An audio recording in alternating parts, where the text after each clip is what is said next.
All right, should we get started? Hi, Susan. Yes. Hi. Yeah, I'm gonna mute everybody for a little bit. Okay. Sorry, guys.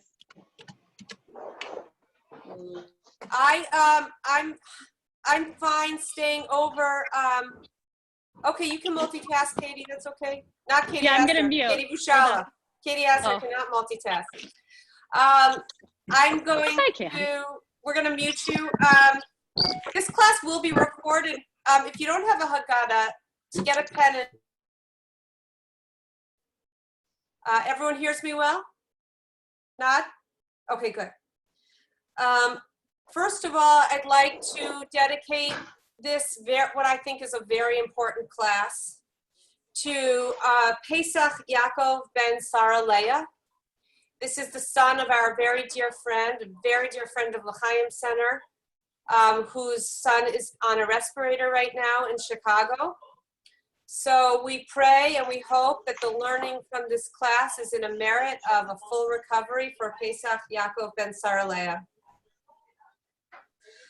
All right, I have big plans for this hour. I really want to convey what I think are some very, very important things to you. Katie, if people want to stop me, they definitely can. I don't want to be like a talking head, but I want to get through some really important things because I know that you are doing your own Seder, which for some people is new, for some people they're old hands, for some people this is entirely new. This is the Seder that you're going to have by yourself, with one other person, with your family. This is the Seder that the Almighty intends us to have. We have to give it our all. I want to share with you something incredible because everybody feels, everybody's different. I can tell you that I don't feel light at all right now. Not at all. I feel very, very concerned about people's health. I feel tremendous grief for people who have lost their loved ones. And there's a lot of anxiety.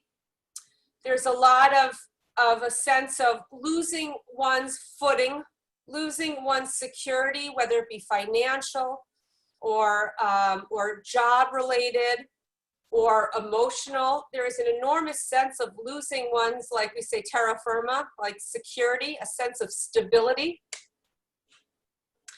Comes around Passover, and the most unbelievable reality sets in.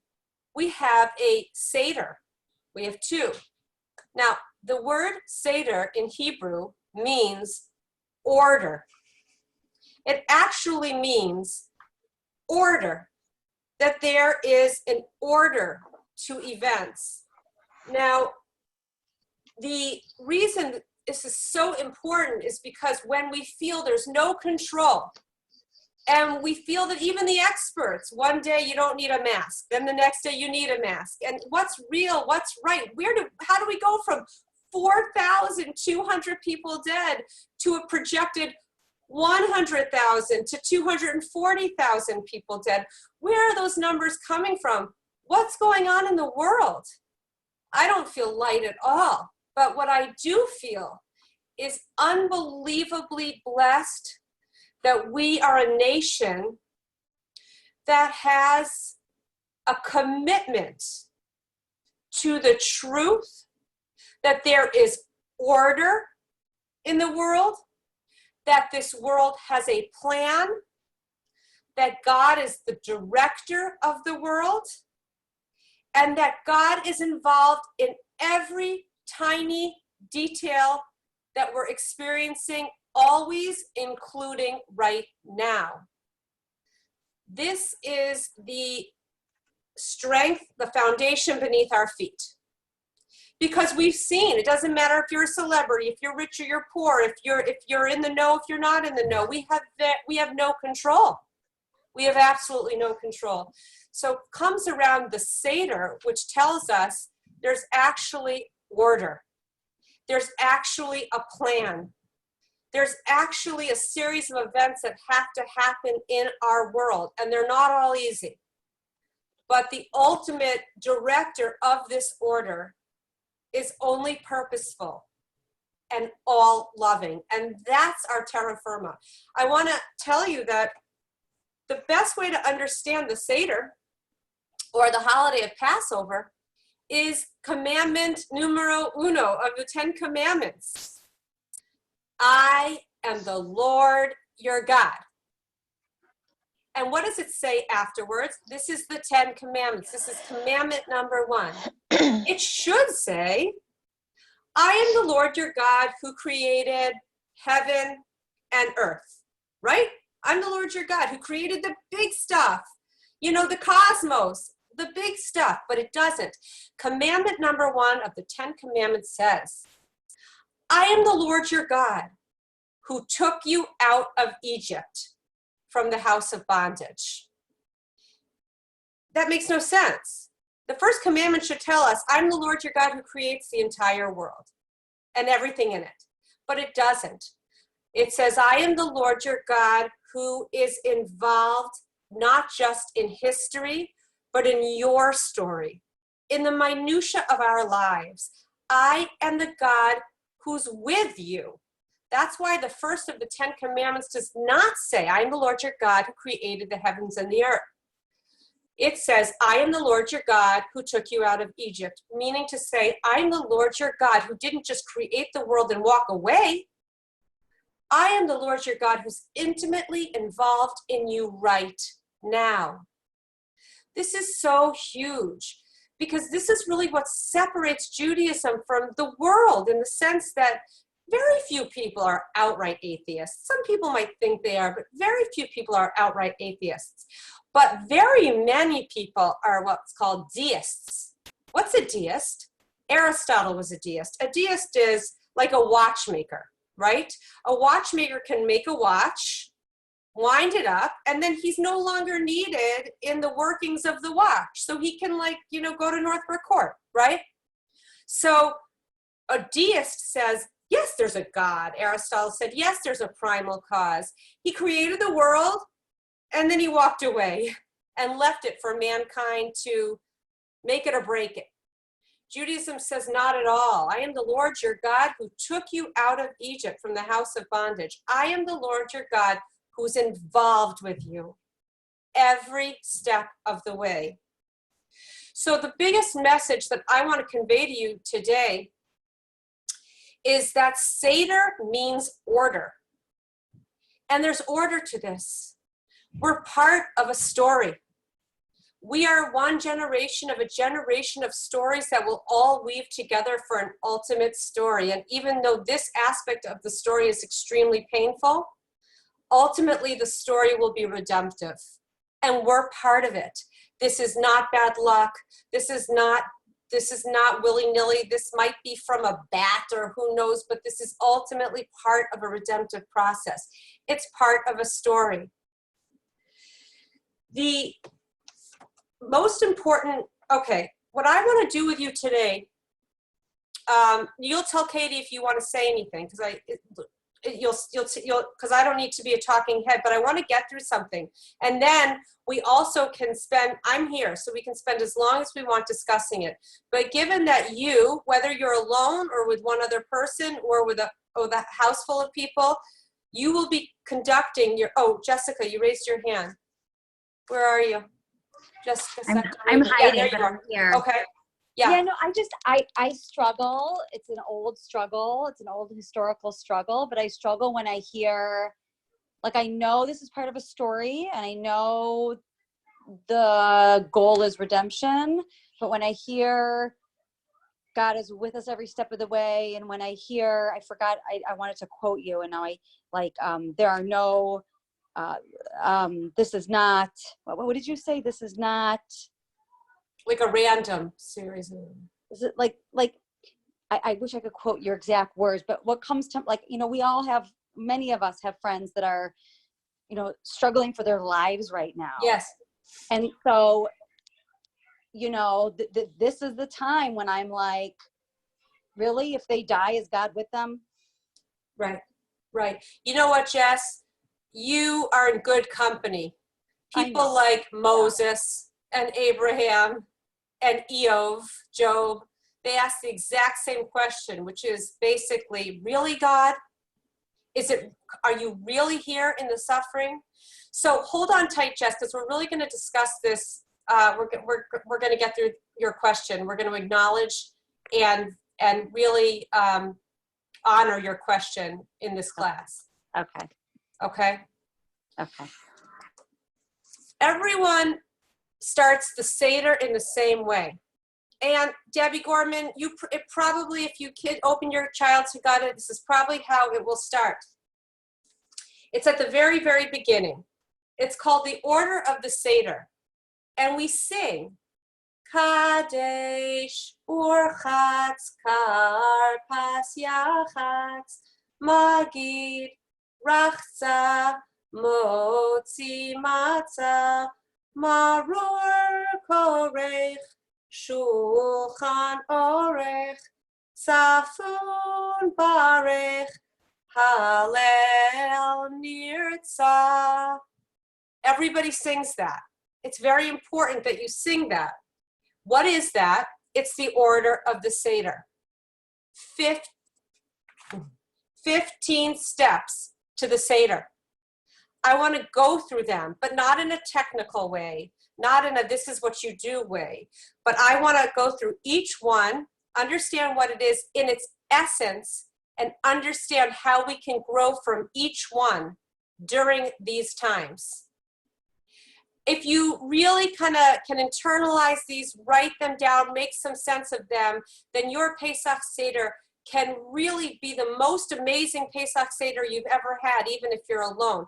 Because the whole purpose of the Pesach Seder is to work on what Jess brought up, which is what all sensitive people should be thinking, which is how do I make my faith in a director of events, in a God, not just some amorphous little emotional thing, but true conviction that there's a director in history. That I could not just believe it in my intellect, but live it in my emotions and in my behavior. How the whole purpose of the Seder is to deepen your conviction that there's a director in history, that there is a God. And it's not easy to do, because Jessica's question is the question that every sensitive human being asks, which is, why do such bad things happen to good people? Any person who has not asked that question doesn't have a pulse. That's the question of questions. So I just sang badly to you the 15 steps of the Seder. But these 15 steps are the 15 steps, like a stairway, that lead us to full conviction that God is with us right now. And that's where we want to live. That's where we want to live. That's, if you're running the Seder by yourself or with a family, that's your job. Your job is to deepen your emunah. Emunah doesn't quite mean faith. It means conviction. Conviction that God runs history. The conviction that God is with us right now. Conviction that God loves us. Conviction that God is holding our hands right now. That is the purpose of the Seder, and that's the reason for the order. What I would like to do is take you through the 15 steps. And when you're running your Seder, you can each step of the way, you can say, we're doing this because of this. I'm not going to go super deep, but I'm going to give you vocabulary for making these 15 steps real and deeply, and the real stuff that you're experiencing right now with the coronavirus quarantine. So when you sit at your table, it's very important, and I'm not saying this with any judgment. The Seder is not a dinner with matzah. Don't fall into that trap. Use a proper Haggadah, which a Maxwell House is fine, and go through the steps. And every step that you go through, you can share what I'm sharing with you right now, because what I'm sharing with you right now is what we're experiencing literally in our quarantine which, by the way, the Jews were also quarantined in our first, before we left Egypt as slaves. We were told to stay in our homes. Do you know that? We were told to stay in our homes so God could pass over Jewish homes and ultimately free the Jewish people from Egyptian bondage. So this is not the first quarantine. Really interestingly, quarantine is rooted in the Jews' first experience before leaving Egypt. The first Seder that they had was before they left Egypt. I'm going to make sense of these 15 steps. Write it down. You'll have it in your pocket. Some basic ideas. So the very, very first idea, the very first step in the 15 steps, we are literally climbing 15 steps, just like a moon takes 15 days to wax. In other words, to be in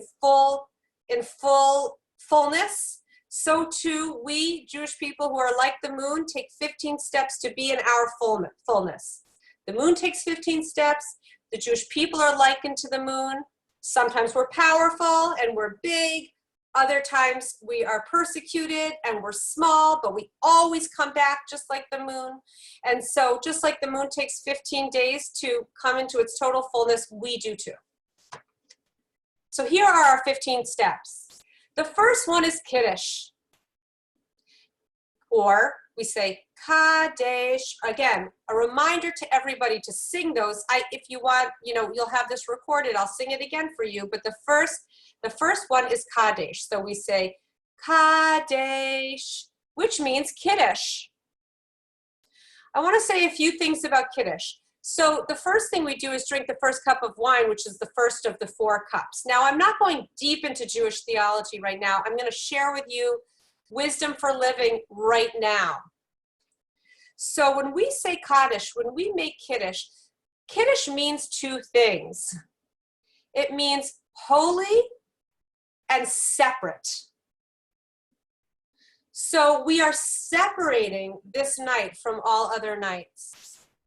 Now, something I realized is that just like Kiddush means different or separate or distinct, the times we're also in are different and distinct. And just like if Kiddush means to make holy or to elevate and to also be different or distinct, we also are given a million opportunities through this time to elevate our time right now during this coronavirus. We're constantly making choices, how we're going to talk to our family. Are we going to be keep our eye to creating memories, or are we not?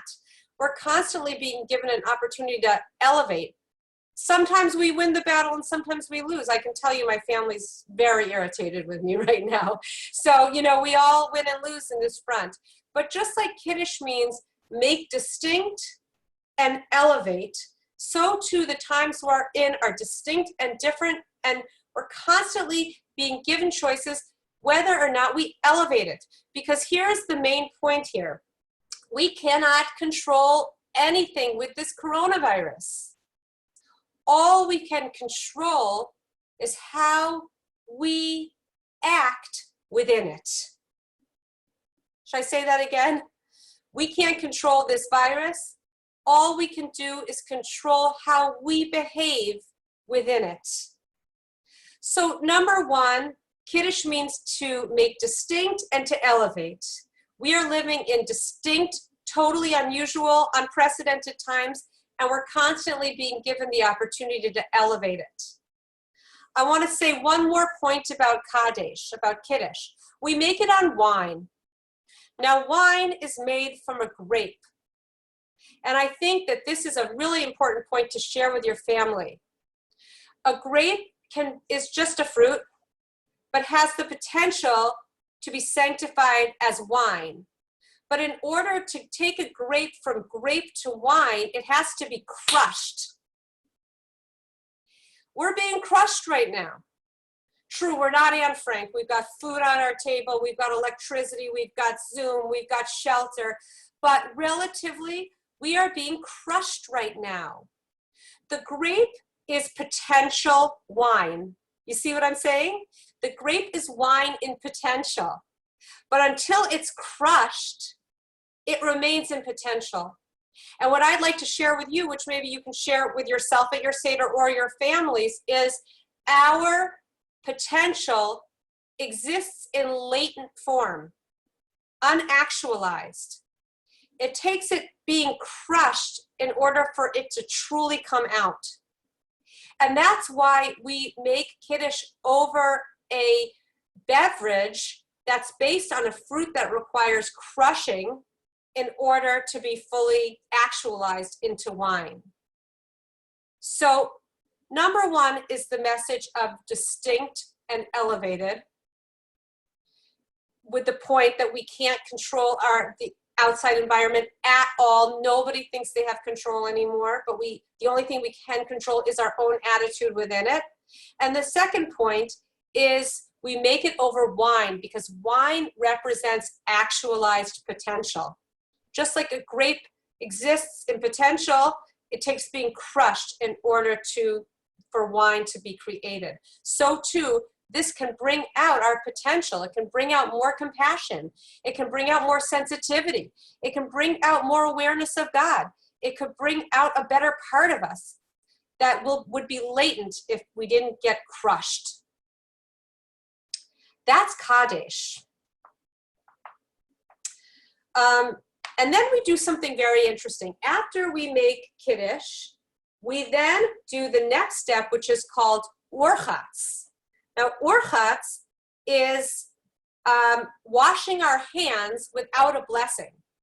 So we literally go to the sink, or someone can bring a cup to the table, and we take the cup in our left hand, we wash our right hand twice, we wash our left hand twice without a blessing.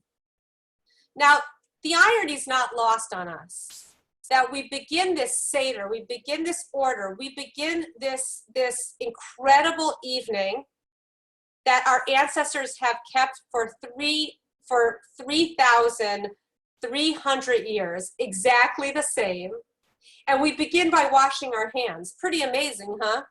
Because here we're being told that the route to safety and security, not just for us, but by not infecting ourselves so we don't infect other people, is through the washing of the hands.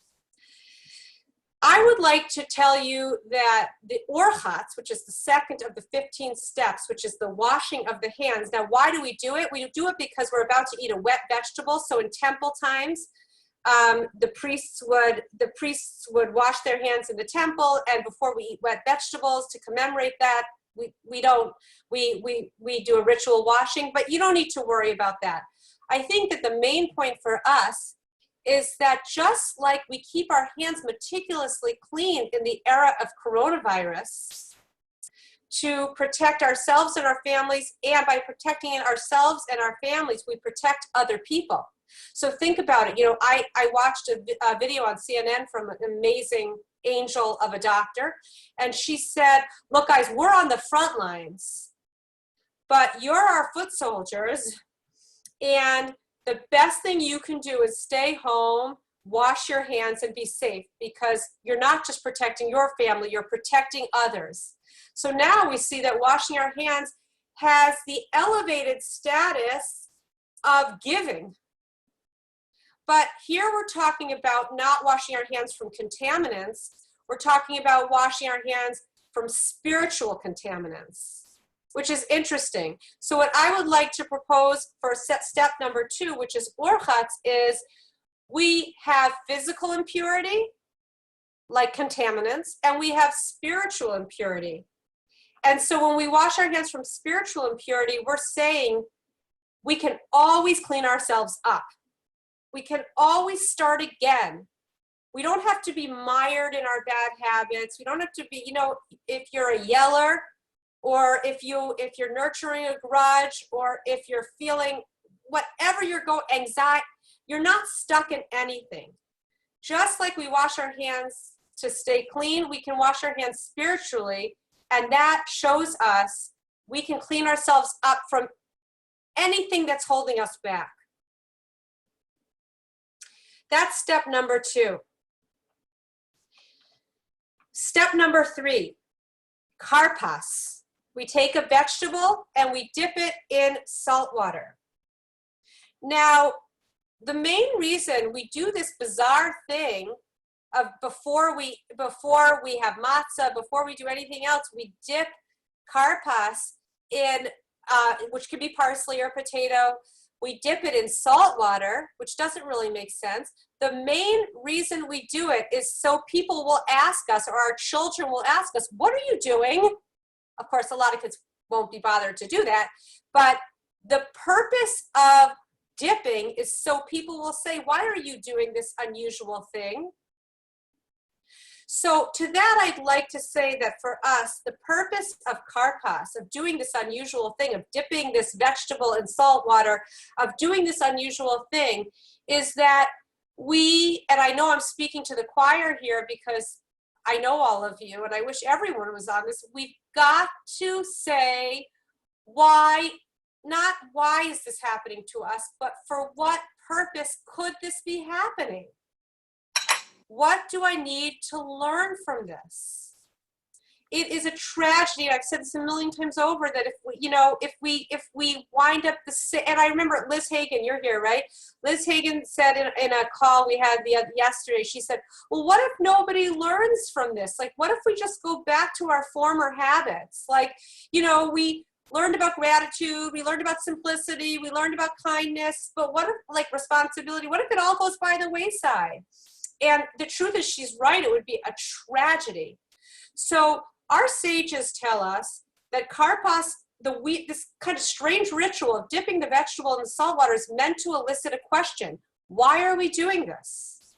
So I think that's relevant for us because we need to be curious. In the midst of our pain, we need to say, what's going on here? What do I need to learn from this? In many classes, we've talked about taking the word why, which is lama, and shifting the vowelization, because we don't say, why is this happening? Because we can't say why God's doing this. But what we can do is shift the vowelization of lama, which is why in Hebrew, to luma. For what purpose could this be happening? What does humanity need to learn? I can't just watch the news in some sort of like Pavlovian, obsessive, constant way and just wring my hands over the news and get more anxious. I've got to step back and say, what could this be teaching us? God, you run the world. What are we meant to learn as a humanity? What do I need to learn as a human being? So the first thing about karpas is it's a weird thing that we don't usually do. And it's meant to elicit questions like, why are you doing this? So the first part that I want to bring up to you is the incredible importance of asking questions, but not why, but for what purpose? What do I need to learn from this? There's another point that I want to make about karpas, which is, look, we could eat watermelon. We could eat apples. Why do we eat a vegetable from the ground? So something I heard about karpas, because karpas can be a potato, it can be parsley, it can be celery. Something I've learned from this is a vegetable is lowly. It's under the ground. And we then take this kind of lowly vegetable as opposed to like a beautiful fruit from a tree. We take this lowly vegetable and we make it part of the Passover Seder. We elevate it because nothing is more whole than a broken heart. When we're at our lowest, when we feel under the ground, we have the potential to connect in the deepest way. We take a lowly vegetable that grows from under the ground and we say, we need you. We need your broken spirit. We need your pain. We need the lowliness. And then we dip it in salt water, which we know means tears. And and I'm going to talk more about the meaning of the tears. But karpas, so far we have kadesh, orchatz, karpas. And then we have yachatz. So kadesh, orchatz, Karpas yachatz. Yachatz is when we take the middle matzah, we break it in half, we hide the larger half for the kids to look for the afikomen. It might be you who's looking for the afikomen this year. It might be a 85-year-old grandfather who's saying the 4 questions because he's the youngest at the table. Who knows, right? So we hide the larger half, and we break the matzah. We hide the larger half, and we don't eat. We keep the smaller half. Okay, this is very important. Yachatz is so important. This is, I think, the most important message to transmit to you about Yachatz. We are more beautiful as a humanity when we've been broken and healed and then come together more compassionate, more alive, more aware of God, more good. And that was Liz Hagen's question, which was, well, what happens if it doesn't? And the answer is that would be a tragedy. But at JWRP, at Momentum, we learned something that I want to share with you, which is called, some of you know this, which is called the beautiful Japanese art of kintsugi. So many of you know this. Kintsugi is a Japanese art of ceramics where you take a bowl, you break it in a lot of pieces, and then you take a gold lacquer and you glue together all the pieces of the bowl to create a more beautiful bowl than it was before it had been broken. This is the meaning of Yachatz. Right now we're being broken. We are literally being broken. People we love are dying, and people are suffering, and people have anxiety, and people are losing their jobs, and people are worrying about finances, and we're broken. We're really broken. But what Kintsugi teaches us is if you take the broken pieces and you combine and you glue them back together with beautiful liqueur, you have a bowl that's even more beautiful and valuable than it was before it had been broken. And you know what? That is so Jewish. You know, a Jewish day starts at night. You know that. A Jewish day doesn't start in the morning. A Jewish day starts in the night. Because in Jewish thinking, in the Jewish mindset, the darkness precedes the dawn. Out of darkness comes light. Out of brokenness comes a wholeness that's more valuable than before it had been broken. And that's why in the Passover story, we learn of the 2 midwives who are the heroines. They're like the doctors on the front, the health workers on the front lines right now. They were Shifra and Pua. They were 2 names for Yocheved and Miriam. Yocheved was Moses' mother. Miriam was Moses' sister. They were the 2 midwives. And they would place the women on a birthing stool. So in Hebrew, the word for birthing stool is mashber. And the word mashber is from the same root as shavur, which is broken. So birthing and broken are the same words. Because Jewishly, from a state of brokenness, we give birth to the most incredible version of ourselves. Our redemption comes from being crushed, just like the grape, or just like the olive that's crushed to make olive oil, or the grape that's crushed to make wine. Our beauty, our greatness comes from being crushed. I don't know if humanity shares this. Like, I don't know if you go to like a Thanksgiving table and the world would present like a pumpkin pie, but they lace it with horseradish. Just say, like, while you're enjoying your pie, make sure you feel the bitterness of the horseradish too. No, they kind of wouldn't do that, because to a large degree, the human relationship to suffering is to try to push it away. to try to numb yourself to it. But Jewishly, we say we're born from it. We're born and we're greater. We're greater from it, which is why, interestingly, the word for the slavery in Egypt was called the Kur HaBarzel. Kur means crucible, Barzel means iron.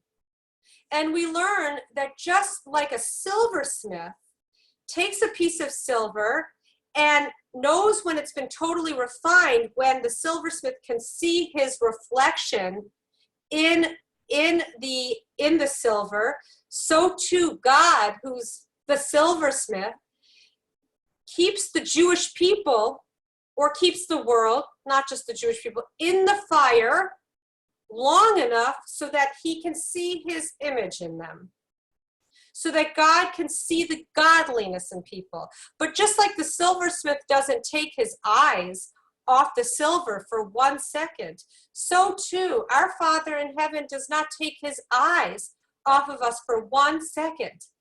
But until he can see his image refined in the silver, projected in the silversmith says the silver's not ready. So too, we're in the crucible right now. But ultimately, it's in order for us to be fully alive, fully compassionate, fully human, fully actualized. So the story, so this is all about yachatz. Yachatz, again, just to reiterate, is when we break the middle matzah, we hide the big part and we take the smaller part, we don't eat it yet. And what we're saying there, we're making the statement that we become more valuable as humans after we've been broken. And then we're made whole again. So that's, I think, the deepest message, or one of the deeper messages of Yachatz. I'm going to get through these 15 steps, and then I want to make sure I take room for questions for any, so write down any questions that you have. Next step. Okay, this is where you really can, Julie Crennan, you can take your creativity and your homemade Haggadah, and you can really add your own stories, but the next step is Magid. So Magid is when we tell the story of the slavery and the Exodus. So I'm going to get my song going again. Kadesh Burchatz Karpas Yachatz Magid. This is when we tell the story. This is when your kids are like, we're starving, right? This is when we tell the story of our people who went from slaves in Egypt to full freedom. We're not going to talk that much about Magid, although it is the most important step, because the most important aspect of Passover is to tell the story. But what I want to tell you is the word for Haggadah. Haggadah comes from the word eged, which means to bind together.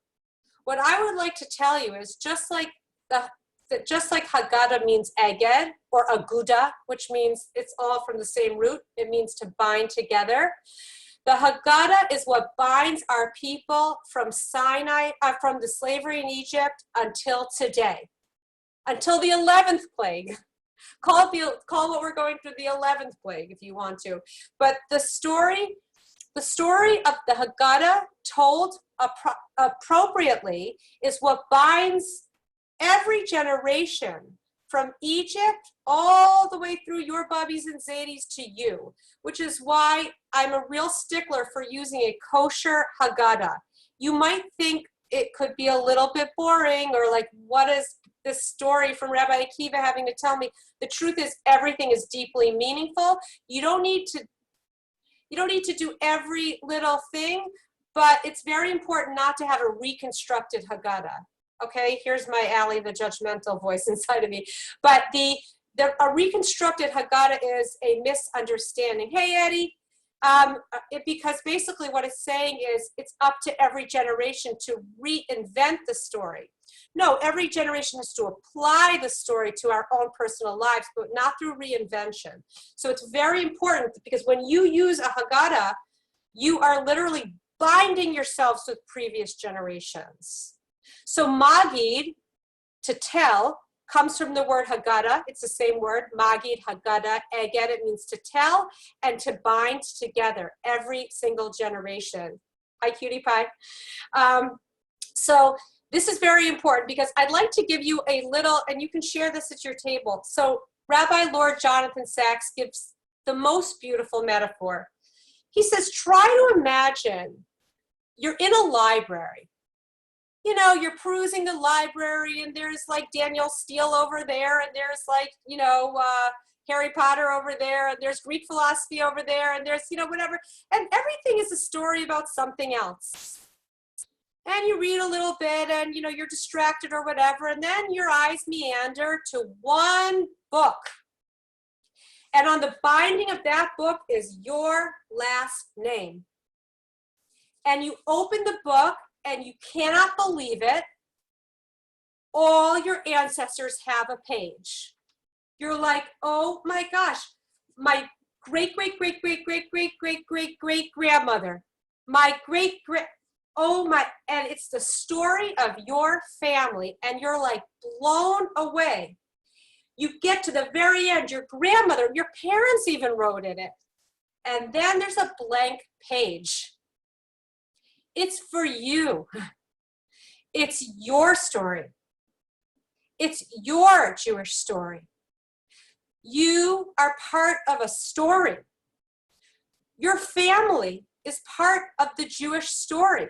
We are in Jewish history, and we are part of the story. And you hold the pen. What is your story going to be like? What are you going to say? So Magid, there's room for creativity here. But what I'd like to tell you is it comes from the word eged, which means to bind or to adhere to or to connect. And it's meant to connect your page with the pages of everybody who came before you. That's Magid. I want to move on because I want to honor time. Of course, Magid has everything. It has the 4 sons, it has Dayenu, it has Manishtana, it has everything. I'm only giving over an idea conceptually. Okay, Kadesh, Urchatz, Karpas, Yachatz, Magid, Rachsa. Okay, when we're done telling the story, which by the way, you don't have to be super long. You don't have to you torture your family. You can go, you know, somewhat quickly, but take it seriously too. And then Rachsa. Rachsa. We then go and we wash our hands with a blessing. So whereas before with Urchatz, we wash twice without a blessing, now we wash twice with a blessing. This is before we make hamotzi. Okay, this is where some of the food stuff comes in. This is very important. It's all important. But when we make rachsa, when we do rachsa, when we wash our hands before we eat, we are making an incredible point that can't be lost at all during the era of the coronavirus. Coronavirus taught us that we're not slaves to our physical drives. We can't party, we can't go to restaurants, we can't go clubbing, we can't buy what we want. We're everything that gives us like immediate physical pleasure is taken away from us. So when we wash and then we make a blessing before we eat matzah, what we're saying is, God, we're not animals. We're not just animals that like when we see food, we just eat it, like we just graze it like an animal. I don't live to eat. I eat to live. And I have the power to take the physical world and through that physical thing, whether it be food or drink or money or time or sexuality or whatever you want to say, through that physical thing, I can bless you. And through blessing you, I can sanctify that physical thing and use that physical thing to connect to you. So when a person lost their job, freaking out about money, and they go on that link and they give money to a family who lost their father in the coronavirus, you are spiritualizing your money. Otherwise, your money is just, it's like yours. It's your money. It's your basic. It's just for you. But when you take a certain, not all of it, but a certain amount, 10% of your income, even if your income is smaller than it's ever been, and you give it away, you are taking your physical money and you're spiritualizing it. You're using the money to make a connection to Hashem, who gave you the money in the first place. So that's the same thing with Rachsa.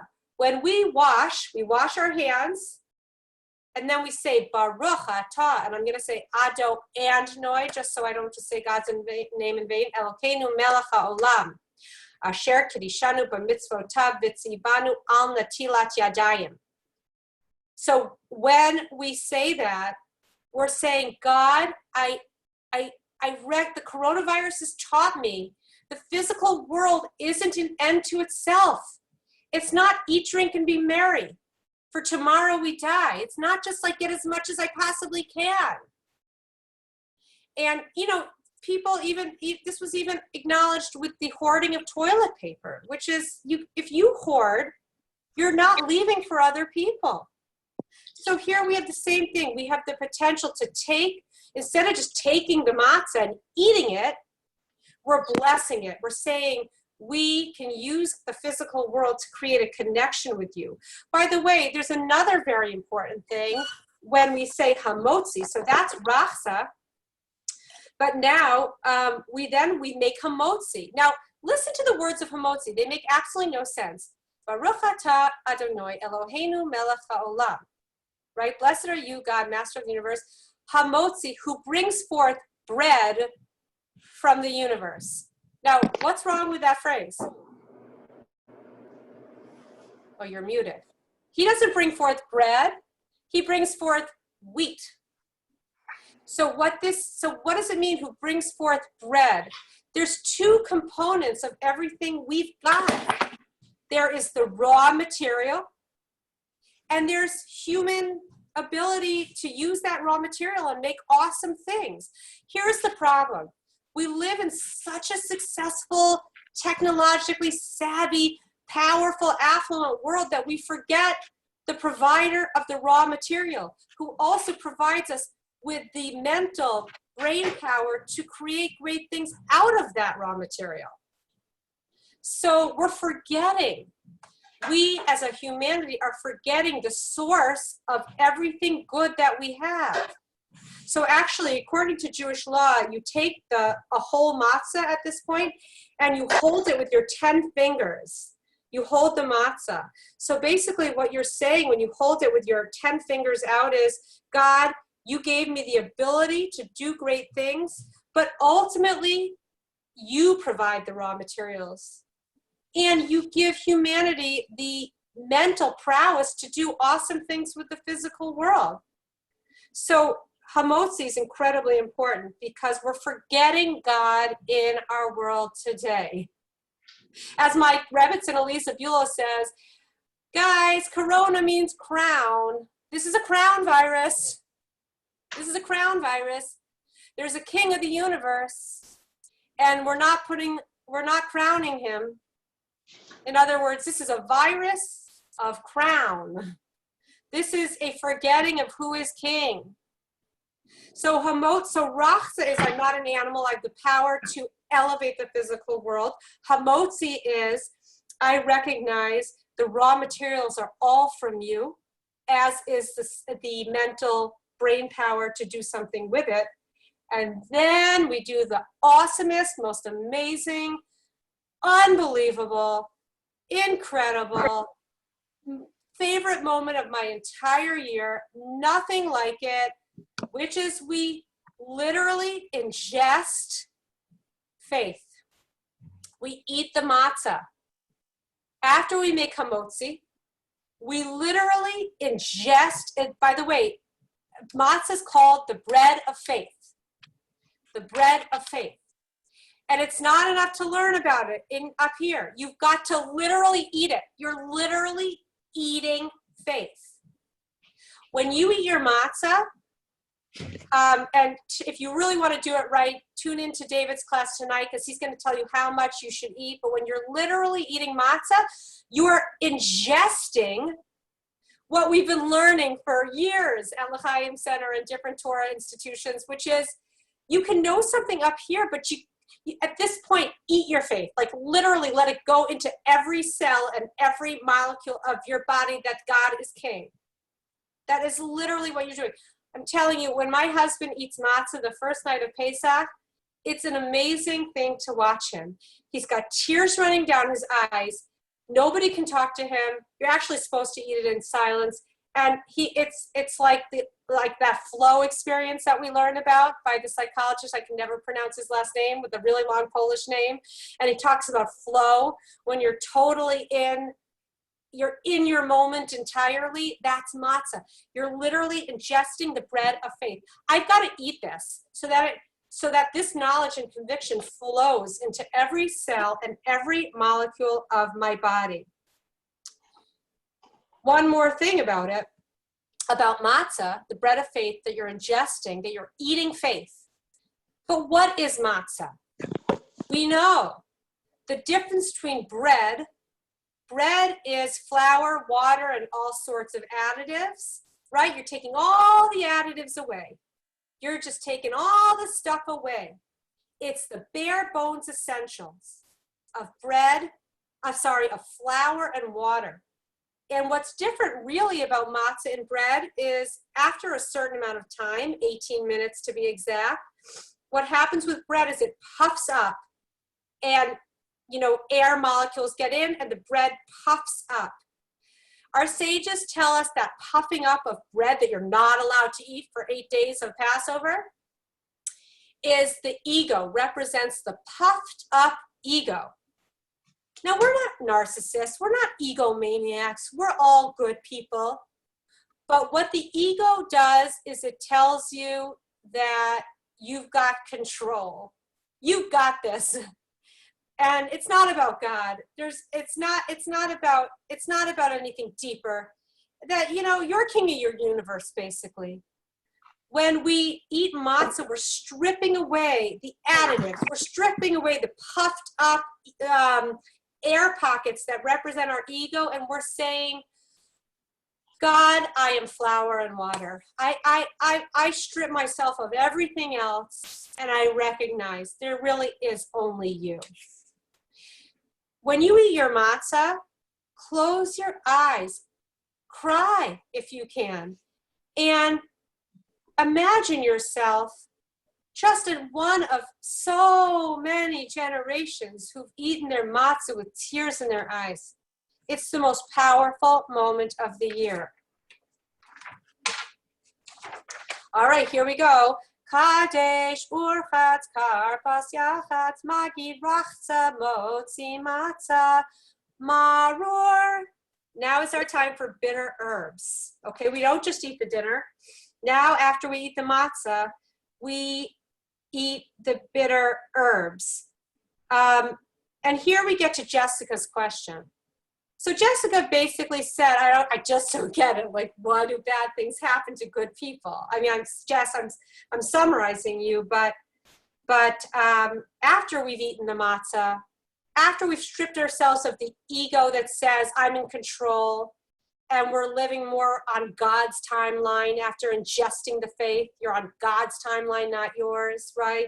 After you have that realization, the next thing you do is eat pain. Okay, we eat the bitter herbs. Why is that? Because to become our most actualized selves, you've got to eat your pain. You got to eat it. If, God forbid, someone in your family was on a ventilator right now, think about how hysterical you would be. God forbid, lo aleinu. It should not happen to any of us. But you got to wake up to the fact that that's happening for so many people. Eat this pain. Feel this pain. I'm not telling you shouldn't zone out a little and chill out and watch Netflix and just have a little fun. I have my wine every night. I would never miss it, and I watch my shows, and everyone's got to relax, but you gotta feel the pain. good people, great people feel the pain of others. Just like Jessica asked, Moses said the same question. He said to God at a certain point in the book of Exodus, God, make your way known to me. He was basically asking Jessica's question, which is, why do bad things happen to good people? God then proceeds to tell him that he cannot know God's ways. But then there's this unbelievable story that the Medrash fleshes out, which is that he puts Moses in the cleft of a rock. And then, of course, God has no body, but so to speak, he turns around so that Moses can see his back, whatever his back means. The meaning of this strange story in our Torah is that sometimes we can understand things in retrospect, from the back. Now I know why this had to happen. Now I understand why this had to happen. But when we're in the middle of the crisis, we don't have that clarity. We just don't know why things had to happen. And that's why God showed his quote unquote back, so to speak, to Moses, giving Moses the message, sometimes you'll be able to understand my ways partially in retrospect, but not now. So when we eat bitter herbs, and when you eat your bitter herbs, when you eat your maror, you're eating pain. We live in a world that anesthetizes pain, that seeks to numb out pain. And Baruch Hashem, we have medication, and thank God we have things to help us with anxiety. But as to a certain degree, we gotta eat that pain, because that's what's gonna make us compassionate people. It's also, when you eat the maror, it's also an opportunity to think of the pain of your ancestors.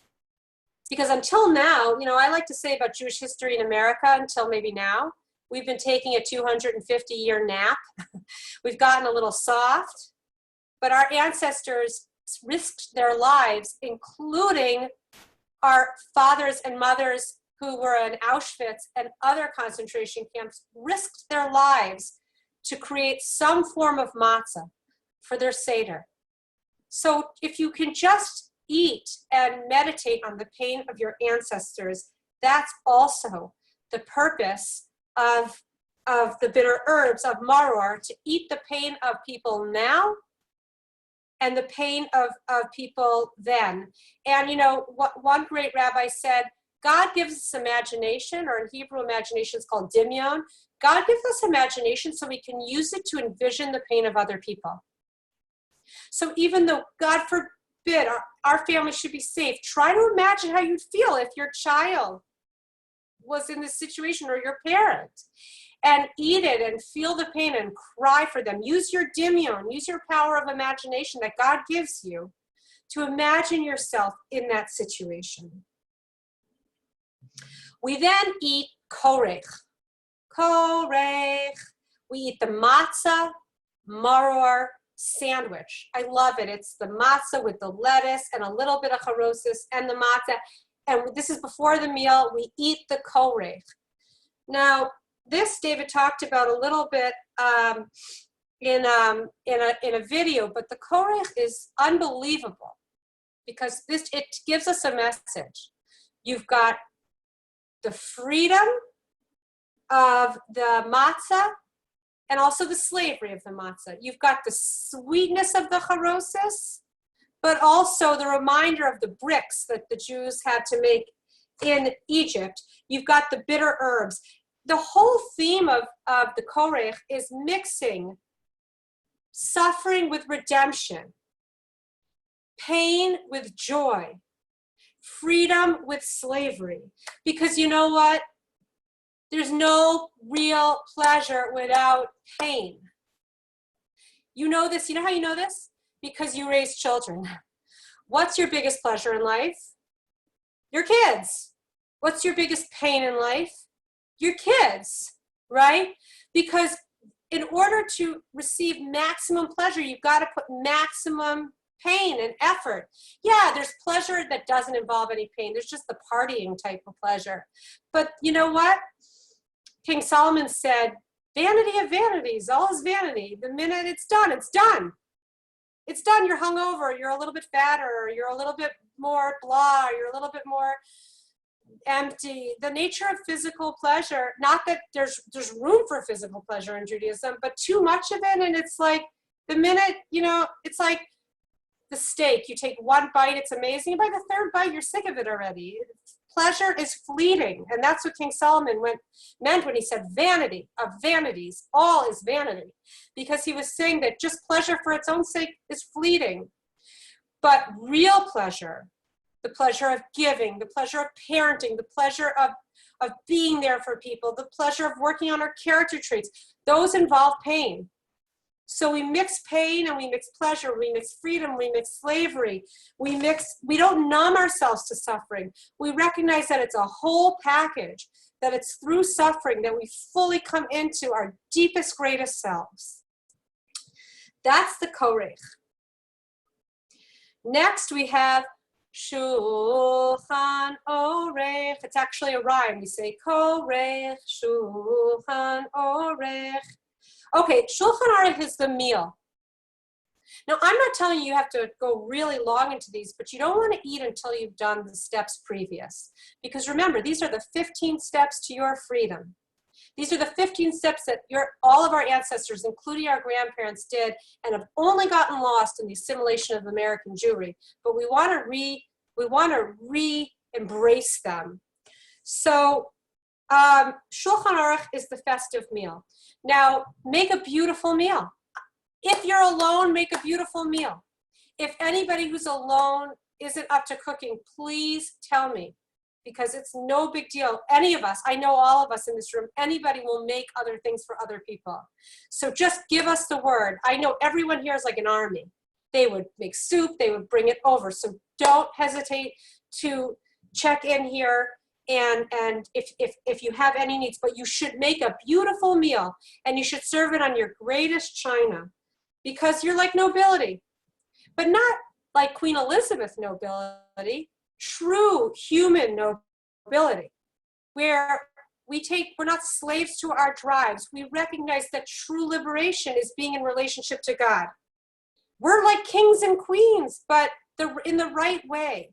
But another thing that I want to say about eating the festive meal is enjoy it, because we are so relatively blessed right now. I think you've probably all seen the picture going around in viral of Anne Frank. And under the photo of Anne Frank, it says, guys, we got this, right? Anne Frank was being chased by bloody murderers. She didn't see the outside world for 2 years. There wasn't enough food. And even she was relatively lucky because she was with her family in an attic. We have food, we have shelter, we have electricity, we have our families, we have the warmth of our homes, we have delicious food, we have our Judaism. We are so blessed. So enjoy your meal, but don't enjoy it like takers who just eat like, I'm not saying any of you are like this, but don't enjoy like an animal would graze and just eat, but enjoy with the pleasure of knowing how grateful you are to have everything that we have. All right, then after Shulchan Aruch is the kids' favorite part, which is Safun. Safun means hidden. Hidden is when the kids look for the Afikomen, and they find the Afikomen. And we literally eat the Afikomen.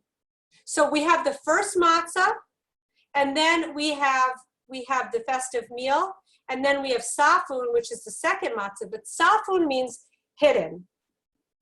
And what I'd like to say about hidden, or Safun, is, I'm saying this to myself too, your biggest gifts are hiding in plain view right now. If you are blessed to have family, even though everyone's driving each other crazy right now, they are your biggest gifts. If you have your mental health, it is an incredible gift. If you have your health, it's an incredible gift. Your biggest gifts are hiding in plain view. That's what Safun means, because Safun is Afikomen. We eat the Afikomen, it means hidden, Safun. Another point about Safun is it's the part of the matzah that we put away. Okay, so the first part we ate, no, sorry, we didn't eat the first part, but the first part we broke, we took one half, the smaller half, we kept it, and then the second part we hid. But what I'd like to say about that is, Safun shows us that when we eat the afikomen, we're literally eating in what we put away for later, which is not lost in our times, as we all stock up. But I think there's a deeper way to understand it, which is, Lori Palatnik speaks a lot about this. We're making memories right now. Look, my kids would tell you I'm driving them really crazy. So we're not always doing the best in the world, but we are making memories right now, and our family will look back and say, what was it like during coronavirus? So to a large degree, Safun teaches us to invest in our behavior, because their long-term memories will be based on what we invest in now, if that makes sense. Does that make sense? So, so Safun teaches us your greatest gifts are hidden in plain view. And it also teaches us that Safun's what we put away for later. So right now we're in the business of making memories. And I keep saying this, but I can't say it enough. It does not mean you're perfect. It does not mean you're perfect. I'm definitely walking around super uptight right now. And I think I'm the least pleasurable person to be in the household, be with. But so nobody's doing it perfectly, but you're making memories. Invest in the memories that you're making in now. All right, so then, okay, we have had our meal. We've had our meal. We eat the hidden afikomen that we found. And then it's Barech, which is reading the Birkat Hamazon, or the blessing over meals. That's if you have a Maxwell House Haggadah, it's in your Haggadah. Okay, the Birkat Hamazon is really awesome. It's the blessing that's actually in the Torah. It's a Torah mitzvah to say the Birkat Hamazon. Even if you say the first paragraph, that's completely awesome. It's in your, after the Shulchan Aruch, after you eat, it's the blessing that is in our Torah. And it really reminds us, I think, of an awesome thing, which is, if you think about it, there's two kinds of blessings you make in Judaism. You make blessings over things you're about to partake in. And then the Birkat Hamazon, the blessing after meals, is blessing after you've partaken. So the critical difference between before and after is, before you've partaken of that delicious chocolate bar, you want it, you're yearning for it. So it's like, please God, please, thank you. But then you've eaten it. Once you've eaten, you have more of a disinterest in God. You don't feel any need. You don't feel any lack. You've already satiated yourself. So Judaism tells us, bless God from a place of need, and bless God from a place of satiation. Bless God from lack. Bless God from surplus. Bless God from poverty. Bless God from affluence. Bless God before. Bless God after. And ironically, the one blessing that's in our actual written Torah is the blessing, the grace after meals. And it reminds us not just to ask God for what we don't have, but to thank God once we've had it, once we have it. And I think I don't need to tell you right now that all you need to do is open your eyes. Look, we can't, I mean, we have so much that we feel we either don't notice or we feel entitled to. You know, my stepfather is blind. And I always think to myself, it's so amazing. Our world is so advanced, but nothing approximates the human eye. Nothing approximates, they can't invent the ability to see. So we're just totally zoomed in on all that we have. We've got 2 more steps to freedom. The next one is Hallel. Now Hallel is basically all the songs and all the verses that talk about gratitude, gratitude, gratitude, gratitude. You can't say it enough. Most of Hallel is from King David. So King David, who created the Psalms, said the famous words, Ha'amanti ki medaber, which means through articulating gratitude and faith, I come to gratitude and faith, which means that I can't feel it or experience it if it's just in my head. I have to articulate it. I have to put it into words. So Hallel is all about articulating gratitude. Now, a person could say, gratitude now? Like, seriously? It's so bad right now. There is so much that is going right. And even though there is, like we give the metaphor, I think Dennis Prager makes this up, of a ceiling with a black tile. And you look up at the ceiling and all the tiles are white except for the black tile, and your eyes zoom into the tile and they forget, or the brain doesn't register all the tiles that are white. So too, when we see what's wrong, it precludes our vision from everything that's actually so right. But the amazing thing about Hallel is it's about singing. It's all song. And I think the thing about song that's really important to remember is it's deeper than intellect. It's deeper than up here. When you just sing, you sing your heart out, it's like you're tapping into something that's deeper than your brain. It's deeper than your intellect. And that's why Hallel is in song. And then we finish with the famous words, Hashana haba b'Yerushalayim habanuya. Right? We sing Lashana haba b'Yerushalayim, Lashana haba b'Yerushalayim habanuya. That means next year in a rebuilt Jerusalem. But you know what's really amazing? Even if you live in Jerusalem, which is built so incredibly with all the high tech and everything, you still sing Lashana haba b'Yerushalayim. And I'll tell you why. Because Jerusalem isn't just a place. It's not just a geographic location.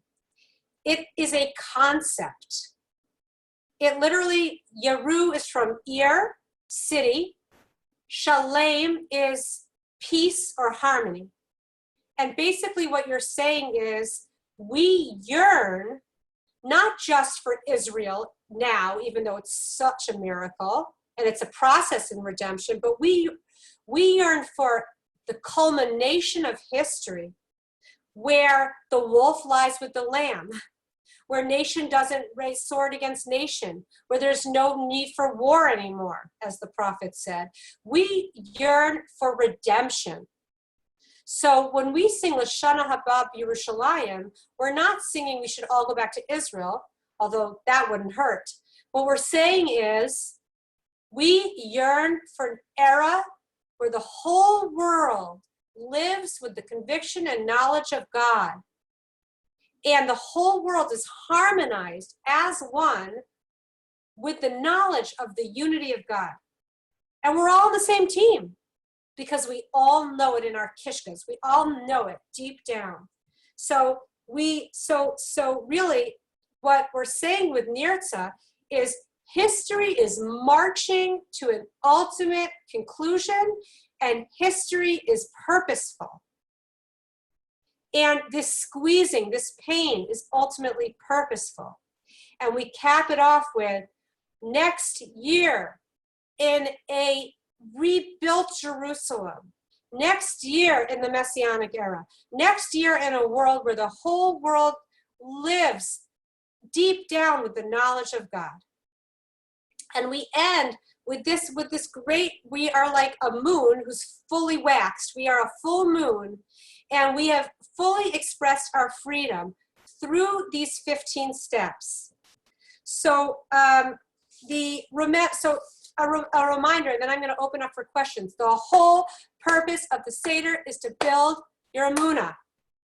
And even if the people around you aren't particularly interested, do it for yourself. And what's the purpose of the Seder? To build emunah. What's the Seder?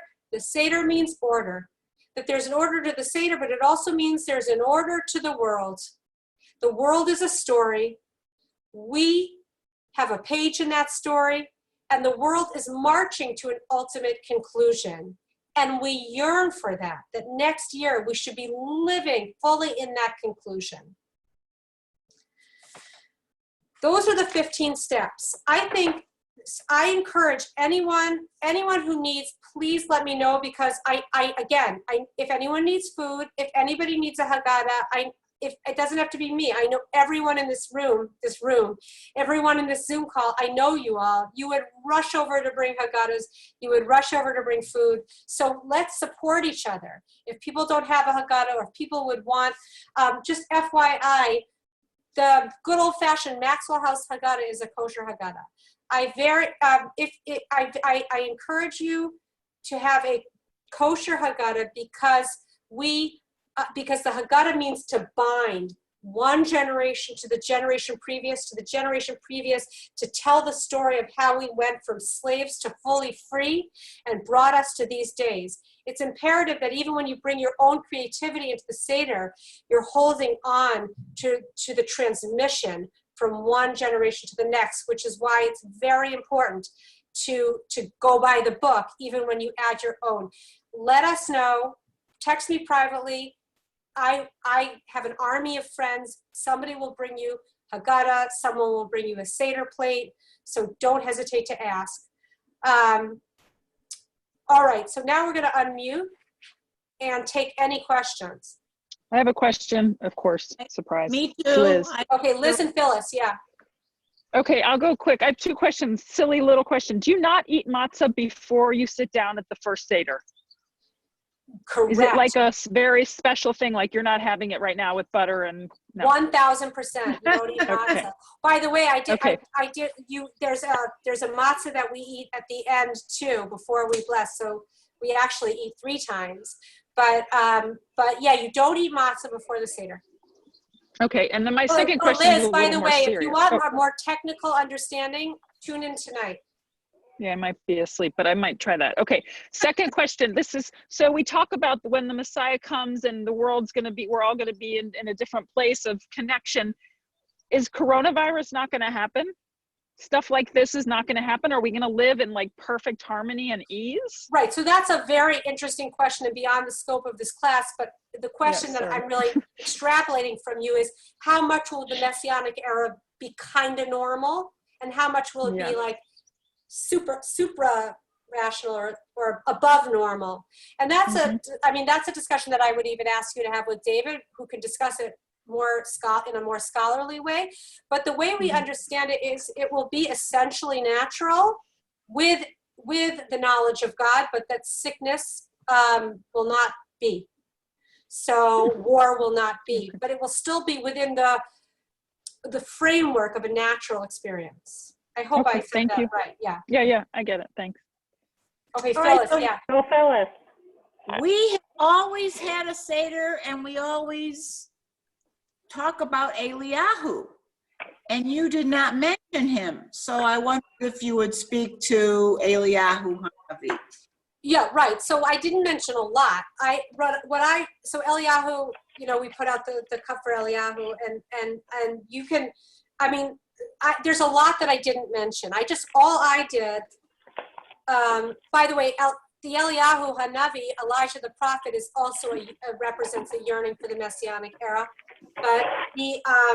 But all I did was at the very, very beginning, like basically page 1 of the beginning of your Seder, you're going to have the 15 steps of the Seder. And these are the steps, I guess Eliyahu, the Elijah part, I'm not exactly sure which part that's part of. Yeah, where usually it's after the meal. According to most Haggadot, it comes after the meal, and that's why it's hard for a lot of people to get everybody back to the table. Yeah, right. But there's a lot that I left out. This is not an all-inclusive class. All this is looking at each step as an essential message for us in history and also during these times. So this is not all-inclusive. Thank you. It was amazing. It was amazing. Anyone else? Jen Smith, it looks like you have a question. Oh, Jen, yeah? I just wanted to thank you, miss you all. Susanna. I wanted to say something. Yeah, okay, Julie, so we've got Katie and Julie. Yeah, Julie Slusky, yeah. Mine is just a comment, a thank you, because I feel like for 40 years I've been cheated out of my Seder because I've never known any of this stuff. Like I didn't know the whys behind no rationale. You just sat there, you couldn't eat, you were, thrown a hard-boiled egg at some point, and then that was it. So I just wanted to say thank you, as always, for giving meaning behind what we do and why we do it. Yeah, I know what you mean. You're experiencing the pain of having gone through a Judaism that now you're feeling it was superficial, and that is painful. I understand. Mhm. I understand. Yeah. As somebody who sat through 72, I'll be the 73rd. You beat Katie. I've forgotten the number, and everything was always explained. I was never cheated. But it still makes a difference when you can put it into practical today terms. And, one of the reasons that people have Seders until 2 o'clock in the morning is because it takes a long time to do all this and talk about all of this. But even when you do talk about all of it, sometimes a time happens that makes it all the more relevant. And I think that's what's going on now, is that Oh, yeah. everything that we're doing, even if you understood exactly the steps and done it and read it and have haggadahs, and this makes everything a lot more. Thank God, I'm so glad. Okay, Julie, you had a question. Oh, you're muted, Julie. Am Okay, I good? yeah, start again, Julie. Two things. And one is, honestly, thank you so much for doing this, because it does bring some normalcy to our lives when so much is so crazy.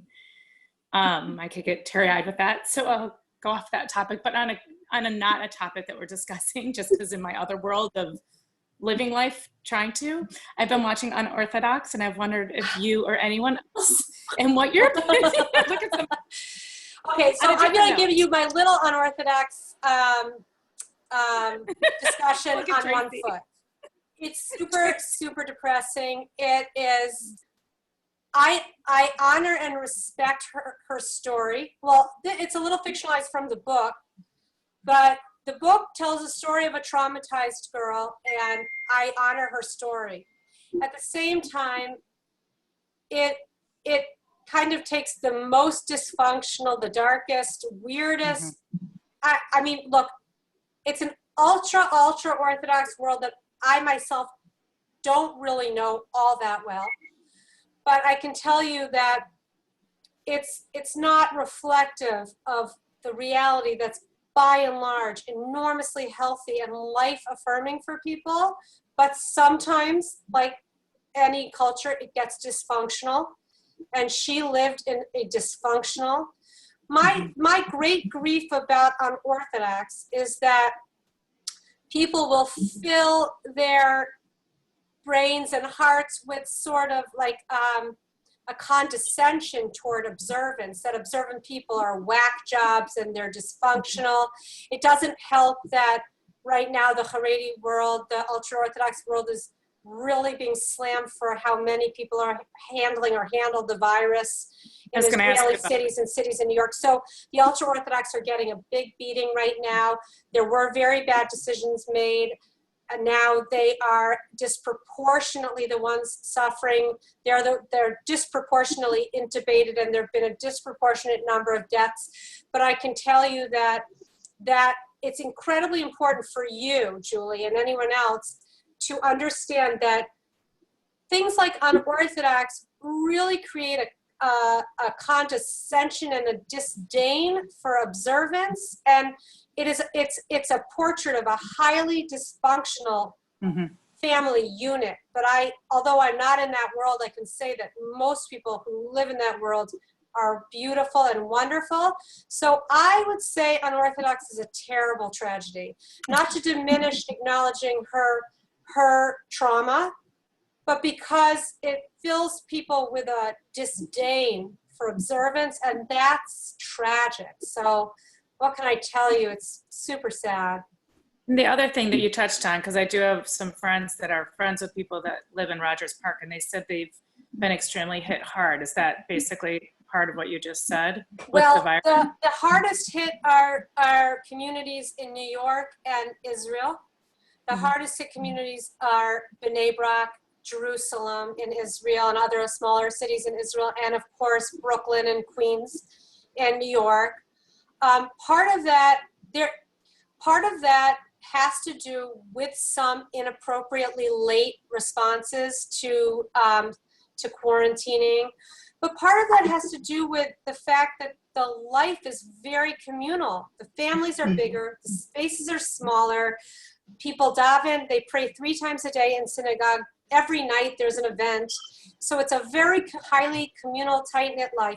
In West Rogers Park, it's definitely worse than in Deerfield. Let's just put it like this. I do my shopping at the Highland Park Jewel for Pesach and Passover, not the Howard Street Jewel. Howard Street, it's definitely worse in West Rogers Park. But again, I think bringing it back to unorthodox, what's very important for you guys is not to objectify and satirize the religious people because of unorthodox and because of this treatment because of what's going on with coronavirus. I think what's really, really important is the word for cruelty in Hebrew is achzarut. And if you take that word apart, it's aleph, I will be, is I will be, and ka is like, and zar is a stranger. What that means is in order to make fun of people or speak badly about people or look down on people, you have to make them like a stranger. You have to objectify them to make fun of them. You have to like kind of take out their human traits and make fun of them to look down on them. And so I think that we have to be really careful with unorthodox, or even the news on CNN, which tells us, or New York Times, there was an article yesterday about it. We have to be very careful not to make the ultra-Orthodox world like strangers so that we can satirize or put them down. They are actually individuals who are unbelievably wonderful. And what's happening in the communities is tragic. It's not as bad in West Rogers Park, but it is very bad. And it's much worse than the North Shore. So that's, see, in other words, cruelty means if you take the word cruelty apart, it's I will be like a stranger. I will make myself like a stranger. Of course, we know that the worst cruelty that ever was the Nazis. And the whole propaganda machine was about creating not just strangers, but like making Jews look like vermin, so that a Nazi who used to be like a nice guy who was a pharmacist could kill like thousands of Jews. What would make him be able to do that? What they did was they made total strangers out of the Jews. So you're like a rat, you're not a person. So the opposite of achzarut is I will get into your reality. So ultra-Orthodox, I will imagine what it's like to have coronavirus and there's nowhere to quarantine because there's no room in my house. And I'm trying to keep my kids in, but they're flipping out and it's so hard to I will get into your reality. I will use my dimion, my imagination to enter into your world instead of pushing you away. That's why I am so distressed by unorthodox, not because it's not a decent piece of art, but because it fosters achzarut. It fosters satirizing in order to put down. I don't like that. I'm very uncomfortable.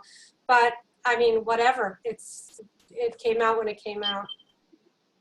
When the whole world was on Netflix.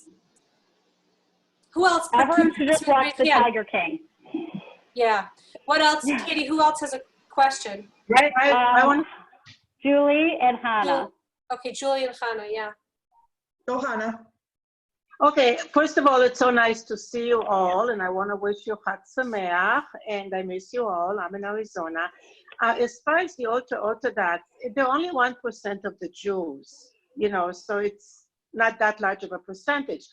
But what I also wanted to say is that I really, really want to thank you, Ellie, because I felt very alone, because I'm going to be alone, but thank you for your talk today, or your Zoom, whatever you call it.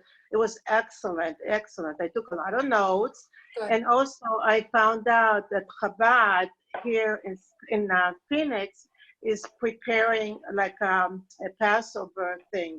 So I ordered it, and I'm very excited. And actually, even though I feel very, very sad being all alone, I have a lot of very, very good memories of always. This is the first time I'm alone, like I'm sure a lot of people, but I have very, very good memories of my childhood in Israel and my aunts and being at the rabbis and all the And years. Hannah, it's very important for you to do the whole Seder, even though you're alone. Like, Okay, you know, it doesn't mean it has to be really long. You don't have to torture your family and make it really long. But Hannah, even if you're alone, you read the 4 sons. You're the youngest. Yeah. I got it. I got Right. it. You are the youngest. So it's, you are, you know, we have the saying that, you know, you grow where you're planted, right? In other words, for whatever reason we can't understand, God is planting you in a state of aloneness at the Seder, which means that the place that you can serve him in the deepest way is alone at your Seder, which defies understanding, but we know that. And we know that when at the burning bush, when God says to Moses, take off your shoes because where you're standing, Admas Kodeshu, it's holy ground. And our sages say, wherever a person is standing, wherever a person is put, that's their holy ground. So you are the child of the 4, you read the 4 questions. You are obligated to tell yourself the story. Don't cut corners because you're alone. You know, the other thing I was going to say is that I honestly, truly believe that the reason that I'm able to cope with going through this is because I do have faith in God, and because I just feel like I'm very, very much with the whole community that's going through. Anyway, Chag Sameach. Thank you, Ellie. We love you. Okay, so I just want to go before more people get off the call because, first of all, Ellie, this was amazing. Thank you. Good. Second of all, my homemade Seder did have all 15 things on the front page, but I'm not patting myself on the back any more than that because I have my Maxwell house and I doubt they're that symmetrical. But I just wanted to let you all know that Allie, even though she's getting ready for her own Passover Seder and has to get the chametz out of the house and stuff, she has agreed to do this class next week on Tuesday at 3 o'clock because she knows how much it means to all of us. And Wednesday at 3 o'clock would be a little much since Seder is that night. So she is going to do it on Tuesday. Yes, that's where you'll find me strung up on the chandelier. So in her busy, busy life, thank you very much, Allie, for doing this for us again next week. Because Julie, I want you to know I get as much out of it. I get as much out of it as you do. So it's mutual giving. It's mutual giving and mutual receiving. Yeah, thank you. And please, if you guys love the topic, which I know you do, of the Seder, also please don't forget tonight at 8 o'clock, Rabbi David is hosting a Passover Seder 101 class tonight, which is going to go through everything according to Jewish law. So please, if you're interested. We're going to do but FYI about that class tonight, it's the bare bones of Jewish law, but, or we say in Hebrew, halacha, but, you know, it might be technical. So you can take parts of it and not take parts of it. It's really not all or nothing in the sense that you could say, okay, this one I'm going to do, this one I'm not ready for. That's entirely okay. So and he'll talk about that. Thank you. You're welcome. Thank you. Any other questions? Wonderful. Putting all of us together. It's nice to see these faces. Bye. Thank Goodbye, you. everybody. Thank you so much. You're so welcome. It's like such a pleasure. Everyone's unmuted if you want to say your bye. Bye. Thank you, Allie. Thank you, guys. Love you all. Thank you. Sorry, I was running around to get the video off. Thank you, Allie. Totally. But I listened to the whole thing and it was great. I took a lot of notes when I. Awesome. It gives you some vocabulary for your own Seder. Oh, I love it. I love it. And I actually laid in the sun for a while I was listening with Oh, Chicago. that sounds nice. In my winter Thank coat. you, Allie. In your winter coat. It's summer in Chicago. Feels You're amazing. very welcome. I love you guys. Love you, love you. Bye. Love you I love too. Beautiful, thank you. Love you too. Love you. Hi, Evie Horwich. Excuse